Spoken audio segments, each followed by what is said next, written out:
Hey, what's going on, everyone? My name is Matt Jarbo. This is 3 Buck Theater, and we got our first kind of look at Star Wars Resistance, the new 2D animated show coming out from Dave Filoni, the guy behind Star Wars Rebels, sometime this fall to, I believe, Disney XD.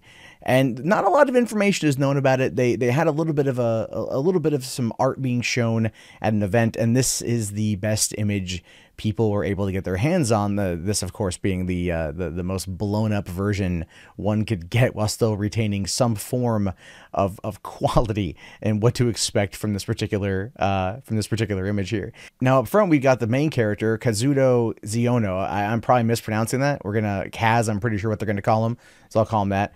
We see Kaz right there, and my only real complaint with Kaz is it looks a lot like Ezra. The eyebrows, the eyebrows look a lot like Ezra, and I'm wondering if Filoni, when he was a child, had bushy eyebrows. But you know, it does look like a little bit like a 2D representation of that. We also see Poe Dameron over the top right shoulder. We see him right there. Clearly, he doesn't have his bomber jacket, so this is before he gets that iconic piece of clothing that he wore for a hot minute before Finn gets it. And then the other characters that are there as well, who we don't know, the green alien and then the two other people, as well as what appears to be a BB-8 in the bottom left-hand corner. I'm looking forward to more BB-8. I love BB-8. I can only hope that they bring back Bill Hader to voice him. In The Force Awakens, he was actually voiced by Bill Hader. Yeah, that Bill Hader from SNL, Saturday Night Live, the show on Barry on HBO, as well as Flint Lockwood in both of the Cloudy with a Chance of Meatballs movies. He wasn't back in the Last Jedi to voice BB-8, and I know it's weird to have an actual voice actor do it, but it's Bill Hader, and I feel that would be very much in canon. And as far as I know, he lives in LA, and he probably could record some stuff for it. And then over on the First Order side, we see a couple First Order troopers, what looks like a Praetorian Guard, and Captain Phasma. Now, this is going to be how they redeem Phasma. I guarantee you, this is how they're going to redeem her.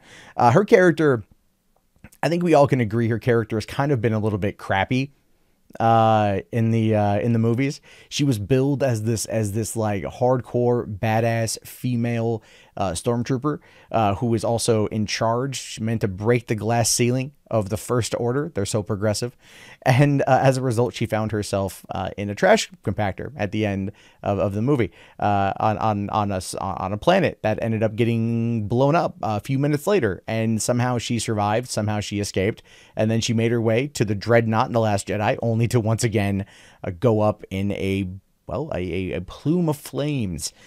So how she's going to come back in episode 9 is going to be beyond me, but this takes place before The Force Awakens. So this is going to set up Poe, and it's going to set up Phasma as being side characters. Although I do believe that Phasma is going to be the primary antagonist, finally giving Gwendolyn Christie some a little bit of an ability to kind of, you know, push out the acting chops a little bit in regards to the character, because I know she's very much wanted to, especially now that Game of Thrones is wrapping up. So Brienne of Tarth is no longer going to be gracing us with her presence. She'll be able to then come back over to Star Wars and give it her all.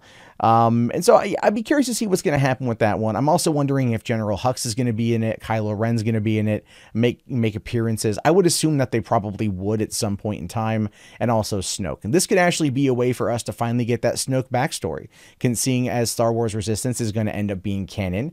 And I'm wondering if that's what they're going to end up doing. To be fair, if it was me, I would 100% go with that path. I would 100% find a way to work in background information for Snoke, as well as Phasma and other people who haven't read the books, because there's the Phasma novel, which I think will tie into this. Yeah, give us more information there. So this could be kind of like a way to give more info about the First Order in an easily consumable fashion of just giving it to, you know, a Disney XD show. But it's Dave Filoni, so I think that even though it's going to be 2D, it's going to be bright and colorful from the looks of it, I don't think it's going to shy away from some darker themes, and that is good. We definitely want to keep that in Star Wars. And so I'm pretty certain at Comic-Con they're going to show off probably a bit more information. I would assume there's going to be a full trailer coming out of Comic-Con in 2 weeks, as well as a release date. Like I said, tentatively it's set for October. We don't know how many episodes. We don't know what to expect with all of it just yet. But this is the animation that we have. This, or I should say, the animatics that we have. The little previews of info. And you know what? It looks all right. It looks all right. I mean, in Dave Filoni, I trust, and I'm pretty sure everyone out there who hated The Last Jedi will probably sit there and say, in Dave Filoni, I trust. And this should be pretty good. And we can only hope that this will do some way to maybe help rectify the bridge between the fan base, and to go, look, we may disagree over The Last Jedi, and we may disagree over Solo, but at least Star Wars Resistance is pretty top notch and pretty badass. And hopefully we'll get to see more from that. And at the same time, you know, it could also suck. So I guess we have that to look forward to as well. But curious to know your guys' thoughts about this one. Let me know in the comments. Is something you want to see, something you don't care about at all? Be sure to fill me in. My name is, of course, Matt Jarbo. This is this is 3 Buck Theater. And if you haven't already, please thumbs up the video, subscribe to the channel, and check back often for more content from me. If you want to see more content from me, you can totally do so right now.